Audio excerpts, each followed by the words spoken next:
ਨੂਰ ਦੱਸਦਾ ਨੀ ਇਹਦਾ ਉੱਠੂਗਾ ਜਵਾਨੀ ਚ ਜਨਾਜਾ ਮਿੱਠੀਏ। ਆਓ ਚੋਬਰੇ ਤੇ ਤੇਰੇ ਉੱਤੇ ਨੂਰ ਦੱਸਦਾ ਨੀ ਇਹਦਾ ਉੱਠੂਗਾ ਜਵਾਨੀ ਚ ਜਨਾਜਾ ਮਿੱਠੀਏ।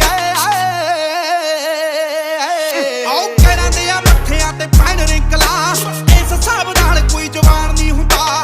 ਮੰਨਿਆ ਤਰੱਕੀ ਲੋਕਾਂ ਬਹੁਤ ਕੀਤੀ ਹੋਊ, ਪਰ ਇੰਨੀ ਛੇਤੀ ਕੋਈ ਮਹਾਨ ਨਹੀਂ ਹੁੰਦਾ। ਤੱਕਦਾ ਜ਼ਮਾਨੇ ਦਾ ਪਲਟ ਹੋ ਗਿਆ, ਬਦਲੇ ਨੇ ਦਿੱਤੀਆਂ ਰਵਾਜਾਂ ਮਿੱਠੀਏ। ਆਓ ਚੋਬਰੇ ਤੇ ਤੇਰੇ ਉੱਤੇ ਨੂਰ ਦੱਸਦਾ ਨੀ ਇਹਦਾ ਉੱਠੂਗਾ ਜਵਾਨੀ ਚ ਜਨਾਜਾ ਮਿੱਠੀਏ। ਆਓ ਚੋਬਰੇ ਤੇ ਤੇਰੇ ਉੱਤੇ ਨੂਰ ਦੱਸਦਾ ਨੀ ਇਹਦਾ ਉੱਠੂਗਾ ਜਵਾਨੀ